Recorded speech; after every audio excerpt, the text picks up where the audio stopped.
Praise the Lord. Hallelujah. Thank you, Jesus. Praise you, Jesus. We love you, Jesus. श्रोता ख्रीष्ट मंडली आसतु आज साधारण कालर सप्तविंश रविवार यही पठनावली आम अनुध्यान करवा।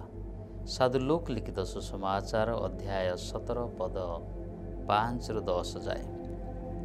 तुम्भर जदि विश्वास थांता प्रेरित माने प्रभु को कहले आम्हानकर विश्वास वृद्धि करंतु।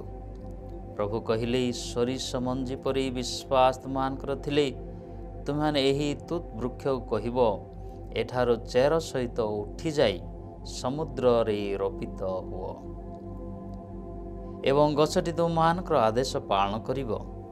तुमहानक मध्य एपरी किए अछि जहार मृत्यु जमी हल करी बा मेंढा चराई खेतरु फेरी आसिले ताहाकु कहिब तुम्भे शीघ्र खाई बस, बरम से ताहाकु कहिब नाही मोर खाद्य प्रस्तुत कर, अंटा भिड़ी मते परस एवं मु भोजन पान कलापरी तुम्हे खियापिया करिब। चाकरटी आदेश पालन करिअछि बोली मुनिब कि ताहा प्रति कृतज्ञ हेब? मु भावे कदापि नुह। तुमने सेहीपरि सकल आदेश पालन कले मध्य कहिब आमे माने अयोग्य मृत्यु जेतिकी कर्तव्य सेतिकी मात्र पूरण कलु। अति सुंदर वाक्य मोर प्रियर भाई भौणी माने आज यही रविवार पठन आमान को शिक्षा दिए जे धर्मनिष्ठ व्यक्ति ता विश्वास रे जीवन यापन करे। आ विश्वास द्वारा ही प्रियर भाई भौणी माने आमर भविष्यत निर्णय होता है। आई विश्वास एते गुरुत्वपूर्ण जहाँकि आमर यही नश्वर शरीर को अविनश्वर शक्ति रे वशीभूत हेबापाई साहाय्य करिथाए। तेणु आज यही प्रथम पठन आमे शुणिबा को पाइबा जे प्रवक्ता हाबाकुक ग्रंथरु पाठ यह कहे जे प्रत्येक धर्मनिष्ठ व्यक्ति ता विश्वास रे जीवन यापन करिथाए। तेणु आज मातमंडली आमान को शिक्षा दिए जे किपरि आमानकर विश्वास को वृद्धि करिबा। आज यीशुख्रीष्ट सुसमाचार कहती जे तुमर विश्वास यदि सुरिष बीज मंजी परी छोट हेले सुधा ताहा वृद्धि लाभ करिबो, विराट वृक्ष रे परिणत हेबो एवं अन्य मानक आश्रय देव बा अन्य मानकर विश्वास भाजन है। आज माता मंडली आमान को प्रत्येक विश्वासी मान को प्रत्येक क्रिस्टियान मान को कैथोलिक मान को से आह्वान दिए जे आमानकर जो स्वल्प विश्वास अच्छी जो अधूरा विश्वास अच्छी जो दरसिझा विश्वास अच्छी ताहाको केमिति we should increase our faith. आ से विश्वास को जदि आमे न बढ़ेबा प्रियर भाई भणी माने सेही महान आलौकिक शक्ति रे संश्लिष्ट होई एही जगत रे आलौकिक कार्य करि पारिबा नाही।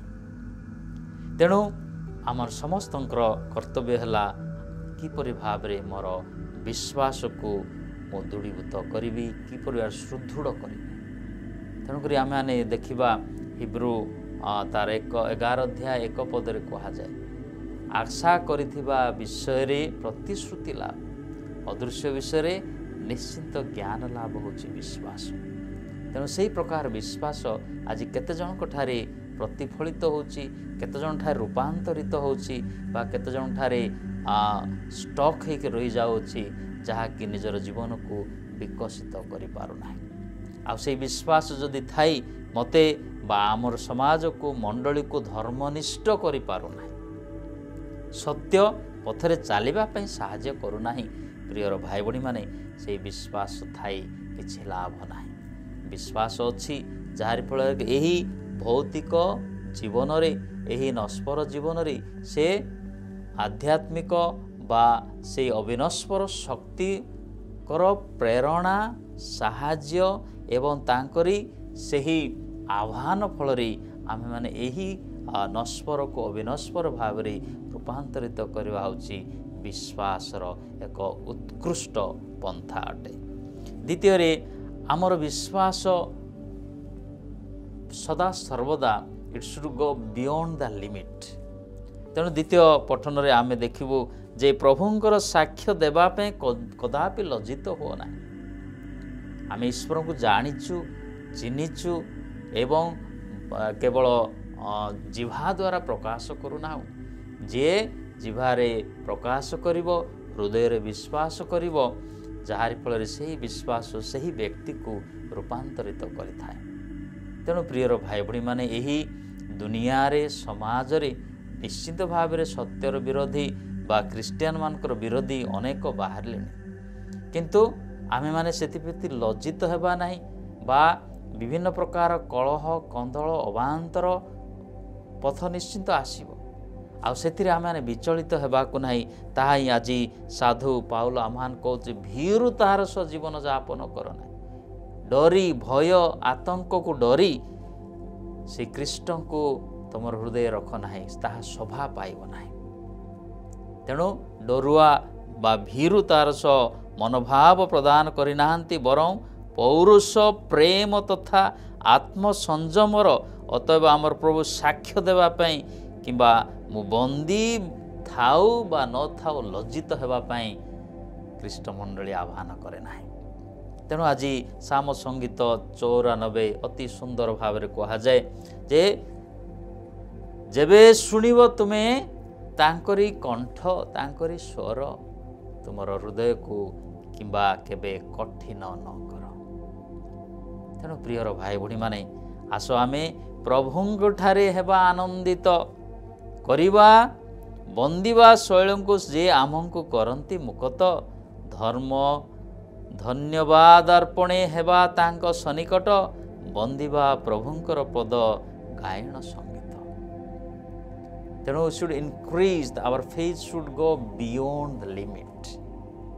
ତେଣୁ ତାହାର କୌଣସି ସୀମା ନାହିଁ, କାରଣ ଆମର ଈଶ୍ୱର beyond our touch, beyond our ଆମର ଗ୍ରାସ୍ପ, ଆମର ଯେତିକି ଆମେ ବୁଝୁଛୁ ତାଠାରୁ ଅଧିକ ଆମେ ଯଦି ବିଶ୍ୱାସ କରିବା, ଈଶ୍ୱର ଆମମାନଙ୍କୁ ପ୍ରଜ୍ଞା ଦେଇ ଆମର ମନକୁ ହୃଦୟକୁ ପ୍ରଜ୍ୱଳିତ କରିବେ। ତେଣୁ ସେହି ଛୋଟ ବୀଜ ବା ମାଷ୍ଟାର୍ଡ ସିଡ୍, ସୋରିଷ ବୀଜ ସଦୃଶ ଯଦି ତୁମର ଥିଲେ, ଈଶ୍ୱର ଆଜି ଅତି ସୁନ୍ଦର ଭାବରେ କହନ୍ତି ଯେ ଏହି ବୃକ୍ଷ, ପ୍ରଭୁ କହିଲେ ସୋରିଷ ମଞ୍ଜି ପରି ବିଶ୍ୱାସ ତୁମର ଥିଲେ ତୁମାନେ ଏହି ତୁତ୍ ବୃକ୍ଷ କହିବ, ଏଠାରୁ ଚେର ସହିତ ଉଠିଯାଇ ସମୁଦ୍ର ରୋପିତ ହୁଅ ଏବଂ ସେହି ଗଛଟି ତୁମମାନଙ୍କର ଆଦେଶ ପାଳନ କରିବ। ତେଣୁ ପ୍ରିୟର ଭାଇ ଭଉଣୀମାନେ, ଆମେ ସମସ୍ତେ ଚେଷ୍ଟା କରିବା, ଅନୁଧ୍ୟାନ କରିବା ଯେ ମୋର ସେହି ଛୋଟ ବୀଜ ସୋରିଷ ସଦୃଶ ମୋର ବିଶ୍ୱାସ ଅଛି କି? ଯଦି ସେହି ବିଶ୍ୱାସ ଅଛି, ନିଶ୍ଚିନ୍ତ ଭାବେ ଆମେମାନେ ଫଳପ୍ରଦ ହେବା ଏବଂ ଈଶ୍ୱରଙ୍କର ସ୍ତୁତି ପ୍ରଶଂସା କରି ଏହି ଦୁନିଆକୁ ରୂପାନ୍ତରିତ କରିବା।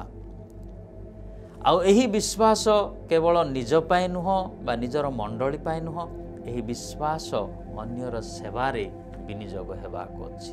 ଯେତେବେଳେ ମୁଁ ସତ୍ୟନିଷ୍ଠ ଜୀବନ ଯାପନ କରେ, ପବିତ୍ର ଜୀବନ ଯାପନ କରେ ଏବଂ ଅନୁଗ୍ରହପୂର୍ଣ୍ଣ ଜୀବନ ଯାପନ କରେ, ପ୍ରିୟର ଭାଇ ଭଉଣୀ, କେବଳ ମୋ ପାଇଁ ନୁହଁ। ଯୀଶୁଖ୍ରୀଷ୍ଟ କେବଳ ମୋ ପାଇଁ ଆସିନାହାନ୍ତି ବା କାଥଲିକମାନଙ୍କ ପାଇଁ ଆସିନାହାନ୍ତି ବା ପ୍ରୋଟେଷ୍ଟାଣ୍ଟମାନଙ୍କ ପାଇଁ ଆସିନାହାନ୍ତି, ଏଣ୍ଟାୟାର ୱାର୍ଲଡ, ସମ୍ପୂର୍ଣ୍ଣ ଏହି ବିଶ୍ୱ ତାଙ୍କରି ପାଦପୀଠ। ତେଣୁକରି ସମସ୍ତେ ଯେପରି ପରିତ୍ରାଣ ପାଇବେ, ବିଶ୍ୱାସରେ ଦୃଢ଼ୀଭୂତ ହେବେ ଏବଂ ଏକାରେକର ସେବାରେ ଆସିବେ। ତେଣୁକରି ସେହି ବିଶ୍ୱାସ ଅତ୍ୟନ୍ତ ୟୁନିଭର୍ସାଲ, ତାହା ସମସ୍ତଙ୍କ ପାଇଁ ପ୍ରଯୁଜ୍ୟ, କେବଳ ମୋ ପାଇଁ, ମୋ ଗୋଷ୍ଠୀ ପାଇଁ, ମୋ ଜାତି ପାଇଁ ନୁହଁ, ତାହା ସାରା ବିଶ୍ୱର ରୂପାନ୍ତରିତ କରିବାର ଦକ୍ଷତା ଅଛି ସେହି ଛୋଟ ବିଶ୍ୱାସ। ତେଣୁ ପ୍ରିୟର ଭାଇ ଭଉଣୀମାନେ, ସେହି ବିଶ୍ୱାସ ଆମମାନଙ୍କୁ କେବଳ ନିଜଠାରେ ପ୍ରକଟିତ କରି, ନିଜର ଗୋଷ୍ଠୀଠାରେ ପ୍ରକଟିତ କରି ରଖିବା ପାଇଁ ନୁହଁ, ତାହା ଏଣ୍ଟାୟାର ମଣ୍ଡଳୀକୁ, ସମାଜକୁ ତାହା ନିଜର ଆୟତ ବା ନିଜର ସ୍ଥିତି ଅନ୍ୟମାନଙ୍କଠାରେ, ଖ୍ରୀଷ୍ଟଙ୍କର ସ୍ଥିତି ଉପସ୍ଥିତି ଅନ୍ୟମାନଙ୍କଠାରେ ଉପସ୍ଥିତ କରିବା ହେଉଛି ସେହି ବିଶ୍ୱାସର ଏକ ଉତ୍କୃଷ୍ଟ ପଦକ୍ଷେପ ଅଟେ। ତେଣୁ ପ୍ରିୟର ଭାଇ ଭଉଣୀମାନେ, ଆମେ ସମସ୍ତେ ଏହି ସପ୍ତବିଂଶ ରବିବାରରେ ପଦାର୍ପଣ କରିଅଛୁ ଏବଂ ଆଜି मंडली आमको से शिक्षा दिए जे मोर जदि विश्वास अच्छी छोट बीज सोरिष दाना परी जदि से मोर विश्वास अच्छी निश्चित भाव मोर ईश्वर जे कि अनादि अनंत ईश्वर जे कि मोर चिंता बाहर मोर ग्रास्पिंग बाहर से मत यही प्रकार शक्ति देवी जार फल कि यही विश्व यही पृथ्वी यही मंडली रूपांतरित हेब एवं फल फूल होई सारा एंटायर वर्ल्ड को सारा जगत को जिणव। तेणु ईश्वर आम को समस्त को पठे विश्वास भाजन हो एवं नीतिनिष्ठ जीवन यापन कर जार फल कि आमर कार्य आमर चिंताधारा आमर अनुचिंता आमर विश्वास अन्य मानक पई एक सुसंवाद सुसमाचार भाव ताहा प्रकाशित हेब।